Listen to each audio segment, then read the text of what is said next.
Tiago capítulo 4, a partir do verso 1, diz assim a palavra de Deus. De onde procedem as guerras e contendas que há entre vós? De onde, senão dos prazeres que militam na vossa carne? Cobiçais e nada tendes. Matais e invejais e nada podeis obter. Viveis a lutar e a fazer guerras. Nada tendes, porque não pedis. Pedis e não recebeis, porque pedis mal, para esbanjardes em vossos prazeres. Infiéis, não compreendeis que a amizade do mundo é inimiga de Deus?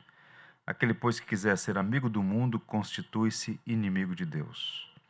Ou supondes que em vão afirma a Escritura? É com ciúme que por nós anseia o Espírito que ele fez habitar em nós?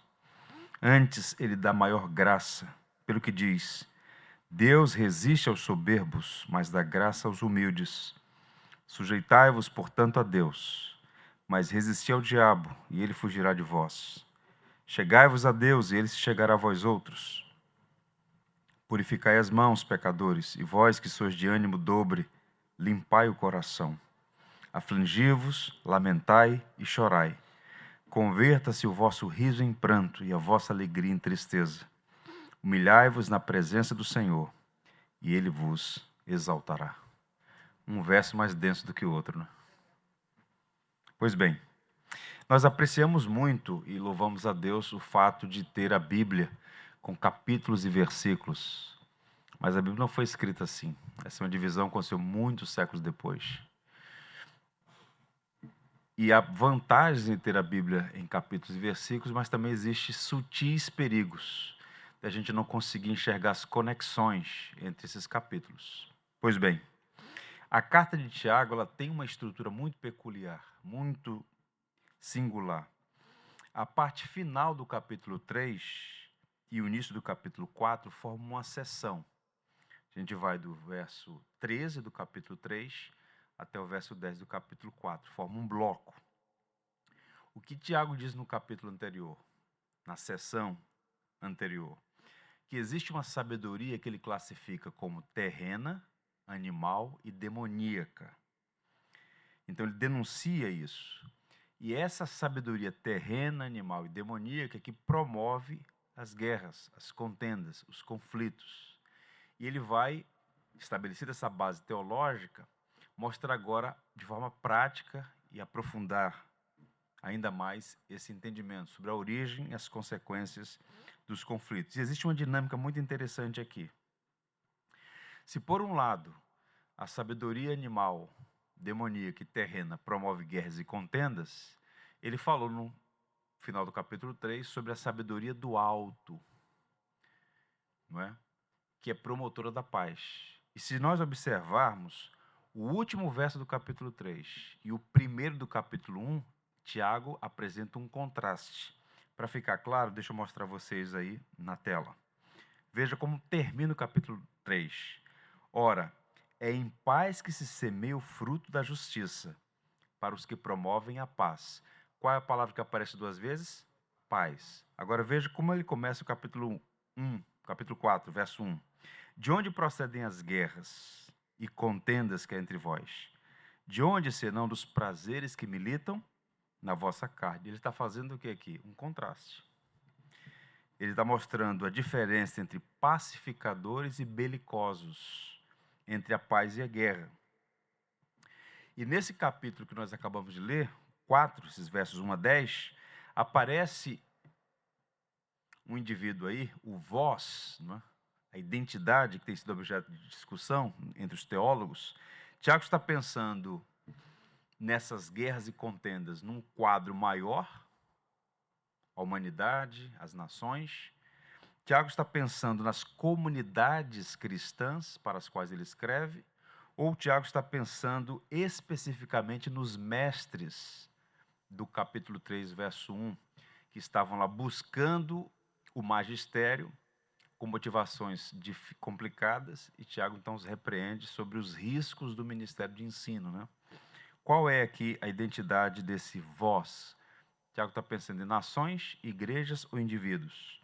Em linhas gerais, ao que tudo indica, ele está tratando ainda do que começou no capítulo 3, indivíduos que, no afã de se tornarem mestres nas igrejas, por motivações escusas, não ponderaram as implicações do ministério do ensino. E entre eles estava surgindo conflitos, disputas, como ele diz no capítulo 3, espírito faccioso, inveja, e agora ele fala de guerras e contendas. Mas essa temática que o Tiago vai abordar aqui, ela é muito ampla, porque envolve nações, envolve sociedade de modo geral, famílias, igrejas e indivíduos. É um tema, volto a dizer, muito rico. Então, eu queria sua atenção para nós pensarmos sobre a natureza, a origem e as consequências dos conflitos. E conforme nós vamos estudando essa passagem, o que fica evidente para nós? Como a Bíblia é atual. Tiago está falando de guerras e contendas, e nós vivemos num mundo de guerras e contendas, de conflitos e disputas, um espírito belicoso e de muita animosidade. Vejamos então, qual é a natureza dos conflitos? Verso 1 ainda. De onde procedem guerras e contendas que há entre vós? Essa é a primeira de duas perguntas que ele faz no verso 1. Tiago é um observador. Nós sabemos que ele é teólogo. Mas é um teólogo prático. Então ele está fazendo uma análise daquelas igrejas para as quais ele escreve, ele olha o mundo ao redor e o que é que ele percebe? Que existe guerra entre os homens. Tal como nos diz Tiago, tal como hoje, nós vivemos num mundo que foi transformado em um campo de guerra. E essas batalhas que Tiago menciona aqui, guerras e contendas, são amplas e estão nas mais variadas esferas.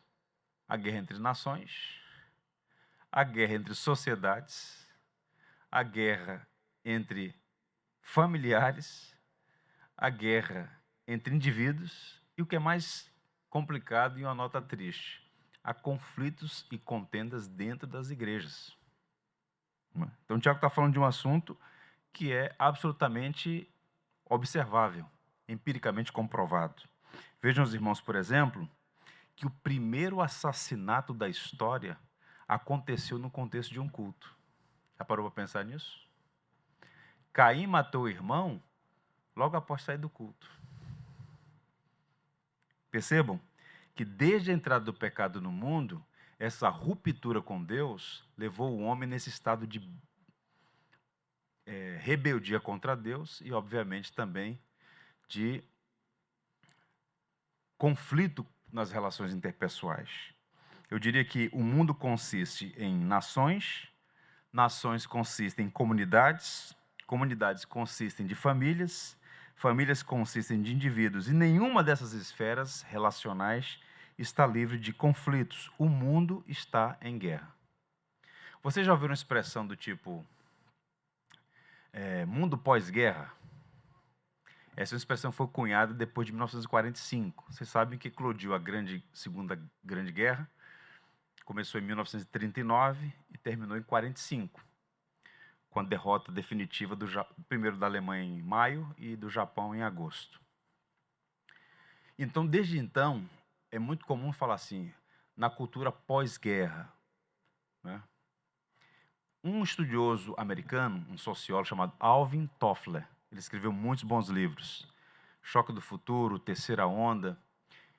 E ele tem um livro chamado Guerra e Antiguerra.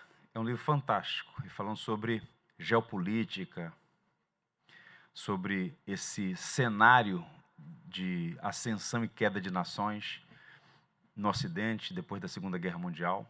E ele fez uma observação interessantíssima. Ele diz o seguinte, de 1945, final da Segunda Guerra Mundial, até 1995, portanto, 50 anos, ele identificou apenas 3 semanas no mundo em que não houve conflito armado.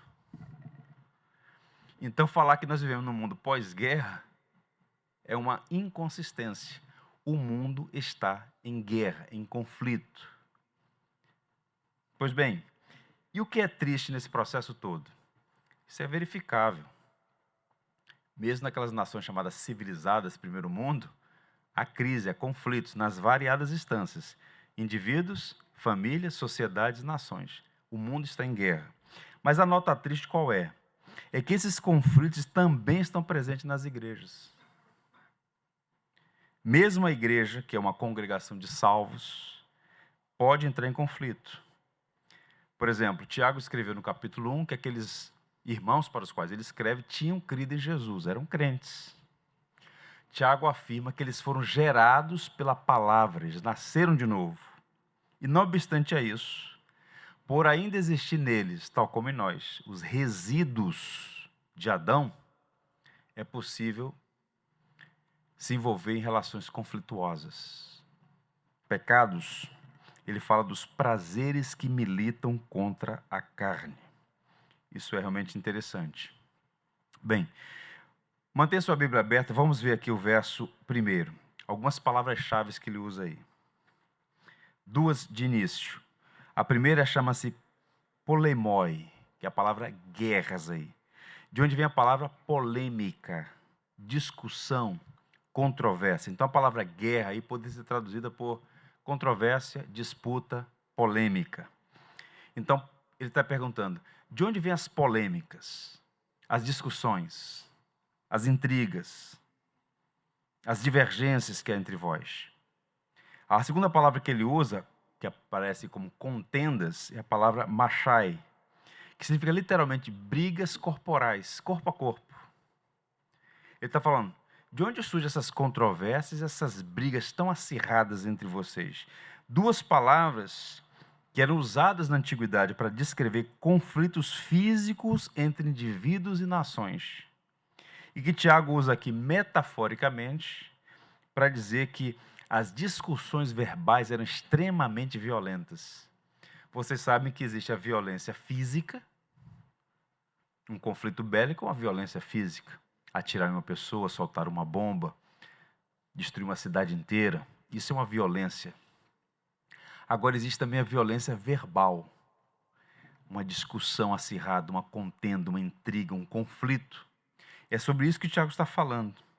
Uma vez que discussões desse tipo quase sempre vêm acompanhadas de palavras ásperas, críticas, calúnias, o mau uso da língua que Tiago reprova nos capítulos anteriores, provavelmente resultou dessas discussões. Então, Tiago está falando sobre uma realidade daquelas igrejas, e mais particularmente entre aqueles mestres, ou pelo menos aqueles aspirantes ao magistério.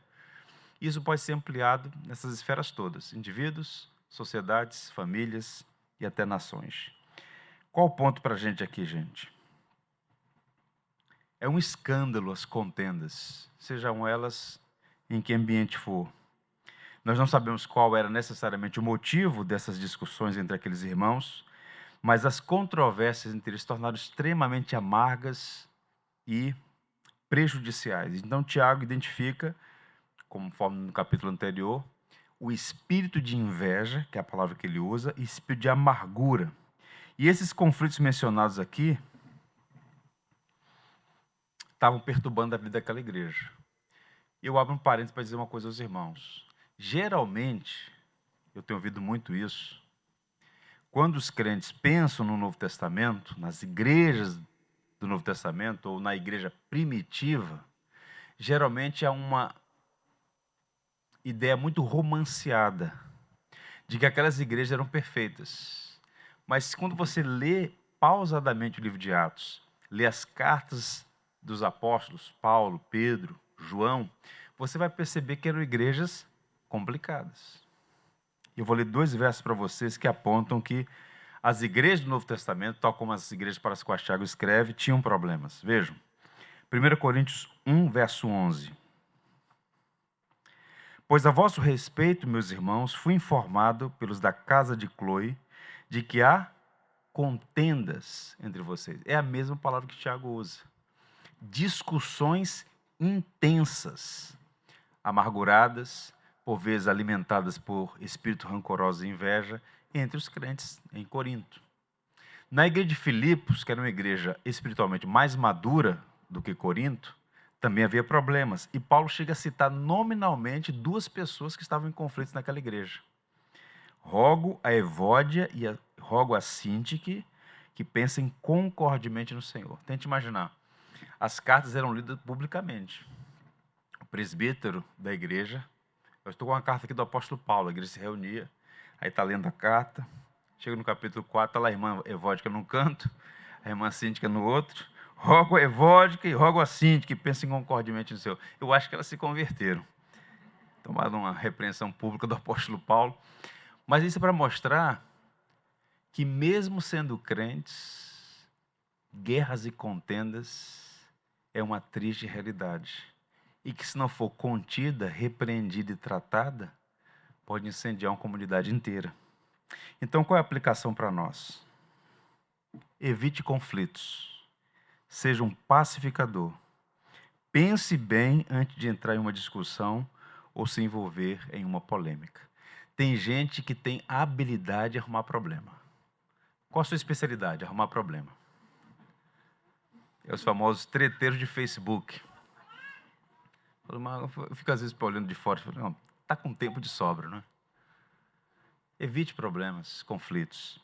Eu diria aos irmãos que há batalhas que o crente deve lutar. Nós não temos vocação para covardia. Agora, batalhas certas. E à medida que você vai amadurecendo, você tem que economizar tempo e energia para as batalhas certas. Agora, ficar discutindo quantos anjos cabem na ponta de um alfinete e arrumando problema com os outros por conta de questões periféricas é complicado.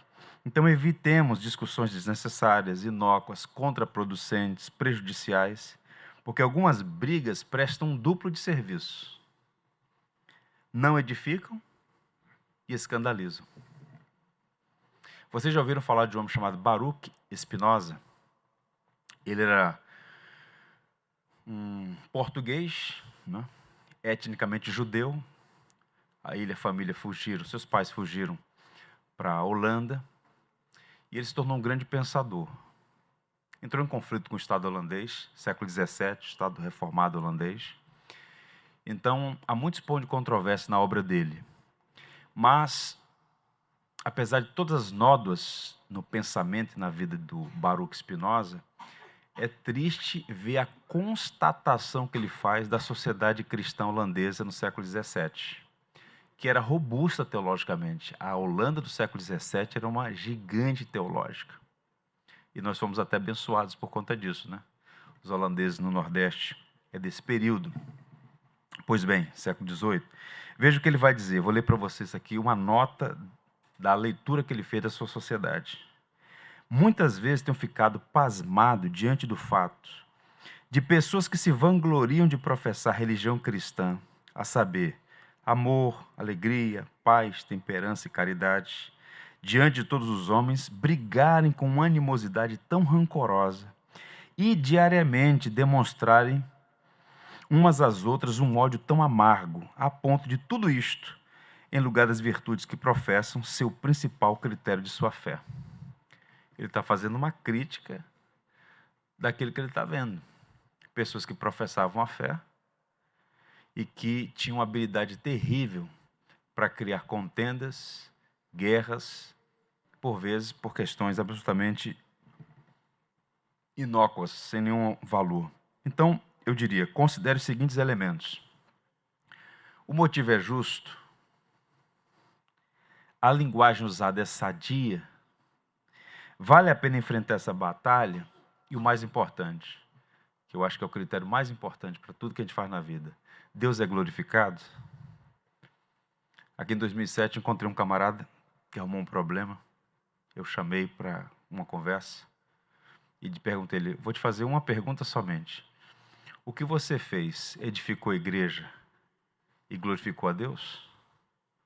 Não, então foi errado. Tudo que o crente faz deve edificar a igreja e glorificar a Deus. Esse é o critério. Seja uma conversa, seja uma ação, um pensamento, a gente precisa edificar e glorificar a Deus. Romanos 12, 18, eu queria que os irmãos lessem comigo. Vamos juntos? Se for possível, quanto depender de vós, tende paz com todos os homens. Se for possível, porque às vezes não é, né? Tem gente que gosta de confusão. Mas no que depender de você, tenha paz com todos os homens. Então, primeiro, ele está tratando a natureza do conflito. Guerras e contendas. Esse espírito belicoso que faz parte da natureza humana, inclusive, tristemente, por vezes presente, inclusive nos crentes, e que a gente deve cuidar para não incorrer nesse tipo de erro. Agora, qual é a causa dos conflitos? De onde vêm essas polêmicas, essas brigas? Qual é a fonte? Ainda no verso 1, ele faz uma segunda pergunta retórica, que já vai dar a resposta. De onde vem? Senão dos prazeres que militam na vossa carne. Mais uma vez, um jogo de duas palavras. A primeira que ele usa aí para prazeres é a palavra Edom, de onde vem hedonismo. Não é? A palavra prazer, na literatura grega clássica, é uma palavra neutra. Por exemplo, na Septuaginta, no Salmo 16, diz assim: na tua presença há plenitude de alegria e delícias perpetuamente. É a palavra prazer. Prazer em Deus, alegria em Deus, o deleitar-se em Deus. Então a palavra prazer, ela pode ser usada positivamente. A palavra Edom. Inclusive o Piper, ele tem uma tese do hedonismo cristão. Não? A plenitude da alegria, o prazer em Deus. Deus é glorificado à medida que nos satisfazemos nele. É a tese do John Piper na obra dele, traduzida na última edição, Em Busca de Deus. Mas aqui, nesse caso específico, Tiago está usando como uma palavra no sentido negativo. Prazer aqui é prazer carnal, sensual, ilícito, paixão. Daí o termo hedonismo, né? Que via de regra é uma filosofia segundo a qual o prazer é a finalidade e o bem supremo da vida. Então, Tiago não especifica aqui quais são esses prazeres a que se refere, mas podemos supor, pensando naquela questão mais específica ali, dos mestres disputando proeminência, primazia na igreja, querendo buscar os holofotes, a visibilidade. Possivelmente esses prazeres, essas paixões carnais seriam esse apego à honra, essa sede de culto e de aplauso, os primeiros assentos, o poder, a primazia. Então o prazer nessas coisas estava promovendo o quê? Rivalidades, cada um querendo ser maior. Então Tiago está dizendo, de onde vêm as guerras e contendas entre vocês? Vem disso, dos prazeres que militam na vossa natureza. E a palavra militar também é uma palavra importante, o verbo, né? Militam na vossa carne. É uma linguagem militar. Significa literalmente luta intensa. Tiago está falando de prazeres que lutam para obter o controle do coração e se expressar na vida das pessoas. Então Tiago está dizendo, olha, a fonte das contendas e guerras que é entre vocês vem dos prazeres que militam, que lutam para obter o controle de vocês, o controle do coração. Gosto muito do comentário de Calvino dessa passagem, que ele diz assim, vícios que prevaleciam entre eles eram como os outros tantos auxiliares armados para exercitar contendas. Então, a figura de linguagem aqui é militar. Esses vícios estavam sendo auxiliares, ele vai dizer, para excitar contendas. Vejam a complicação aqui. Então, Tiago está identificando guerras e contendas entre os irmãos como sintomas. E a origem está nos prazeres que lutam para conquistar e controlar o coração. Agora, vejam, o que mais me fascina no Evangelho, de modo geral, nas Escrituras, é a plena harmonia do texto bíblico. 40 autores, escrito num espaço de mais de 1.600 anos, cosmovisão diferente, contexto e cultura diferentes, línguas inclusive, não obstante uma harmonia maravilhosa. E o que Tiago está dizendo aqui, outros autores disseram também. Eu vou mostrar para vocês, no Novo Testamento, essa mesma linguagem. Nós encontramos autores fazendo esse diagnóstico. Contendas e guerras sendo procedentes, tendo como fonte o coração. Veja 1 Pedro capítulo 2, verso 11. Amados, exorto-vos como peregrinos e forasteiros que sois, a vos absterdes das paixões carnais que fazem o quê, gente? Guerra contra a alma. Então, o que Pedro está dizendo? Que as paixões carnais fazem guerra contra a alma, ou seja, um conflito de natureza espiritual, moral, ética. Paulo, por exemplo, quando ele fala da tensão, o chamado dualismo ético que existe entre a velha e a nova natureza, não será projetado por conta do tempo, mas deixa eu ler para vocês Colossenses capítulo 3, a partir do verso 5, ele diz assim: fazer, pois, morrer a vossa natureza terrena. Ele está se dirigindo a crentes. Nasceram de novo, eram crentes em Jesus. Mas como diz o John Stott, há um intervalo entre a crucificação e a morte. A nossa natureza humana caída já foi crucificada com Cristo, mas ela ainda não morreu plenamente. Então ele diz, fazei morrer. Um dos grandes clássicos da literatura cristã, se você puder, leia A Mortificação da Carne, de John Owen. Eu li um testemunho, só fazendo um parênteses, uma digressão, eu li essa semana um testemunho do J. Packer. Ele diz assim, que o livro do John Owen, A Mortificação da Carne, foi a quimioterapia de Deus para tratar sua alma cancerígena. Como aquele livro mudou a vida dele, né? Essa compreensão dessa luta contra a natureza caída. Então, Paulo está dizendo, voltando ao texto, fazer, pois, morrer a vossa natureza terrena. E ele vai listar os frutos dessa natureza caída. Prostituição, impureza, paixão lasciva, desejo maligno e avareza, que é a idolatria. Por essas coisas que vem a ira de Deus sobre os filhos da desobediência. Ora, nessas mesmas coisas andastes vós também noutro tempo, quando vivieis nela. Agora, porém, despojai-vos igualmente de tudo isso: ira, indignação, maldade, maledicência, linguagem obscena do vosso falar. Não mintais uns aos outros, uma vez que vos despistes do velho homem com seus efeitos, e vos revestistes do novo homem, que se refaz para o pleno conhecimento, segundo a imagem daquele que o criou. A linguagem de Paulo inteira é a seguinte: quando nós nos convertemos, recebemos uma nova natureza, mas a velha natureza insiste em sobreviver. Então ele usa a linguagem: nós devemos despir do velho homem e nos revestir do novo. Porque o velho homem, que se alimenta das paixões da sua natureza, ele é belicoso, ele vai arrumar confusão, ele vai pecar contra Deus e contra o seu próximo. Então a dinâmica é, quanto mais próximo a Cristo, quanto mais parecido com Cristo, mais amável, mais tolerante, mais paciente, mais perdoador você será. Mas o caminho inverso também é verdade. Mesmo sendo um crente, se não houver cuidado, uma diligente busca dos meios de graça, a gente pode incorrer nos erros que o Tiago está denunciando aos crentes. De onde vêm as contendas e as brigas que há entre vocês? Vêm das paixões que militam na vossa carne.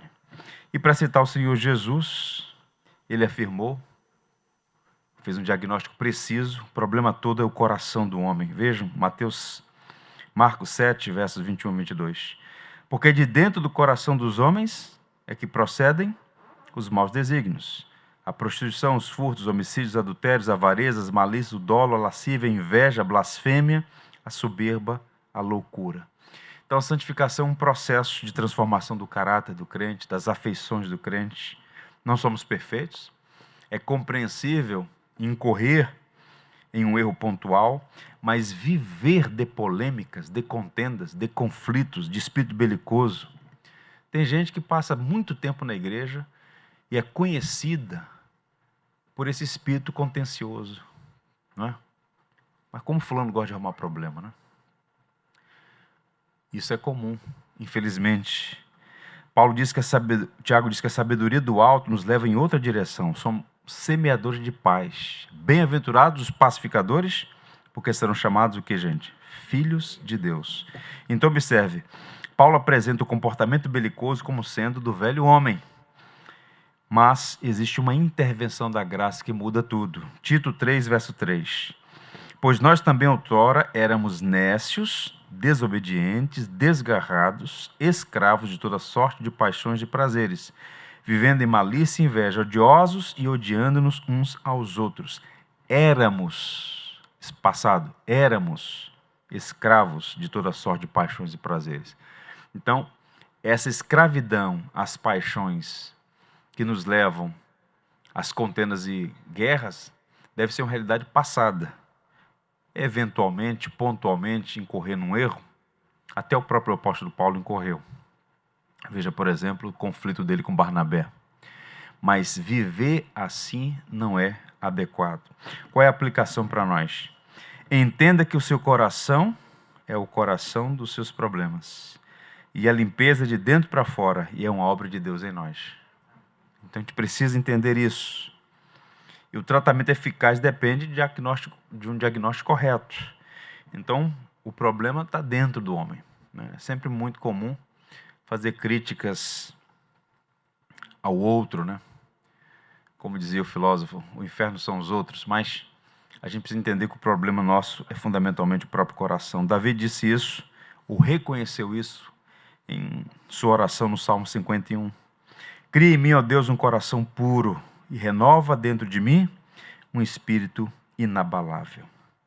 E a parte final, as consequências dos conflitos. Ainda no verso 2, e avançando um pouco para o verso 3, nós temos aqui quais são as consequências disso. Ele fala qual é a natureza do problema, a causa, e agora vai falar das consequências.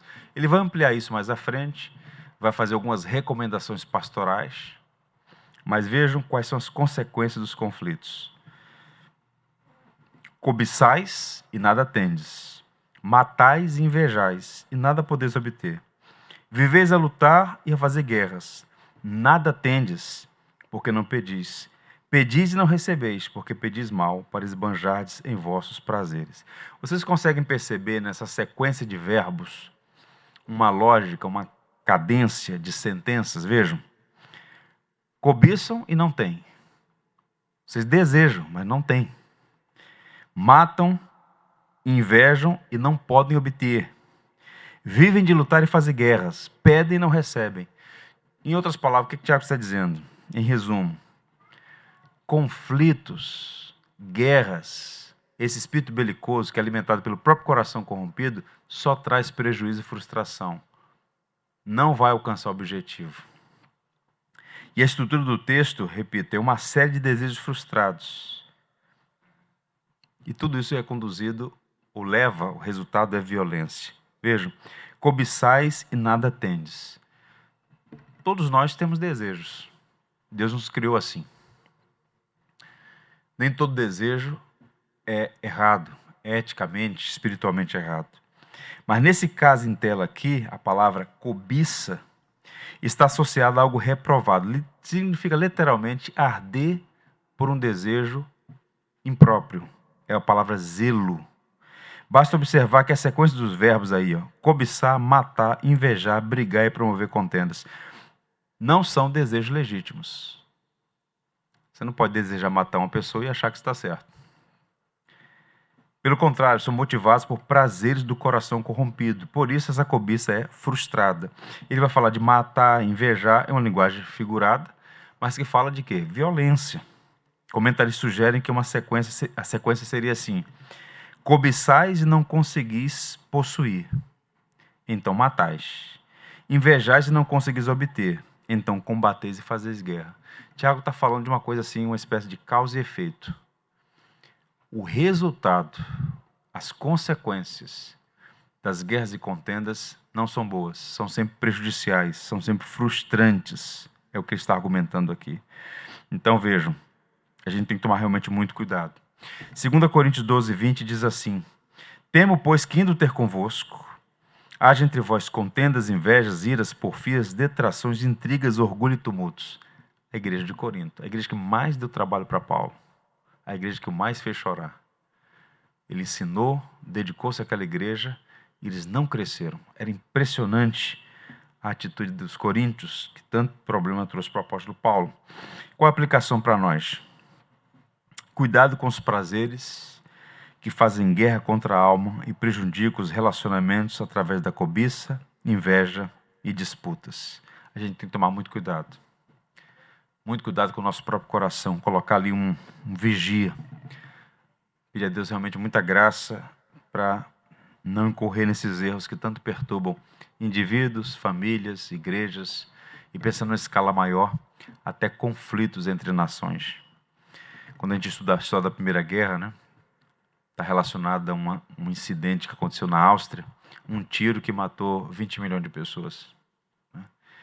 As intrigas das famílias, os conflitos, é impressionante como há na natureza humana uma inclinação para o mal. E isso, infelizmente, pode estar presente até entre o povo de Deus, se não houver cuidado e vigilância. Eu encerro lendo 2 textos. O primeiro é de um poeta iluminista italiano chamado Francesco Petrarca. Veja que linguagem. Eu mostrei isso para um amigo hoje à tarde. Ele falou, rapaz, irretocável. Veja. 5 grandes inimigos da paz habitam conosco: avareza, ambição, inveja, raiva e orgulho. Se esses inimigos fossem banidos, nós teríamos uma alegria infalível e uma paz perfeita. Inimigos da alma, inimigos que fazem guerra contra a nossa alma. Como disse Pedro, paixões que guerreiam contra a nossa alma. Avareza, ambição, inveja, raiva e orgulho. Essas coisas alimentam contendas e guerras. E o resultado nunca é bom, é sempre prejudicial. É por isso, e nós veremos isso mais à frente, que no verso 8, entre as recomendações pastorais que Tiago faz, muito duras, ele diz assim, no verso 8, chegai-vos a Deus, e Ele se chegará a vós outros. Purificai as mãos, pecadores, e vós que sois de ânimo dobre, inconstantes, limpai o coração. Por quê?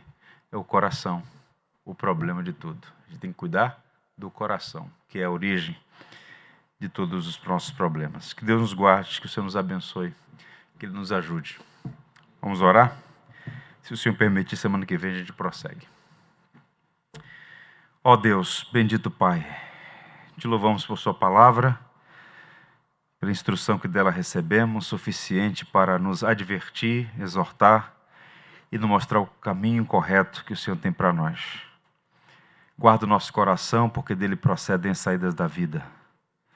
Ajuda-nos a ser conhecidos como pacificadores.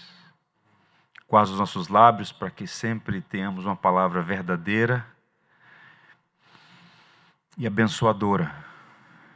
Guarda o nosso coração para que não sejamos envolvidos em contendas e guerras desnecessárias e prejudiciais. Abençoa cada um dos meus irmãos. O Senhor conhece a nossa vida e sabe que precisamos do auxílio que vem do alto para andar de modo digno do Evangelho. Ajuda esta igreja, Senhor, que ela seja preservada na unidade do Espírito, no vínculo da paz. Para a tua glória, oramos assim. Amém. Um bom descanso a todos. Tudo que tens feito, por tudo que vais fazer, por tuas promessas e tudo que és, eu quero te agradecer com todo o meu ser. Te agradeço, meu Senhor. Te agradeço, meu Senhor. Te agradeço por me libertar e salvar, por ter morrido em meu lugar. Te agradeço, Jesus, te agradeço. Eu te agradeço, te agradeço por tudo que tens feito, por tudo que vais fazer, por tuas promessas e tudo que és. Eu quero te agradecer com todo o meu ser. E aí? Te agradeço, meu Senhor. Te agradeço, meu Senhor. Te agradeço por me libertar e salvar, por ter morrido te agradeço, Jesus, te agradeço.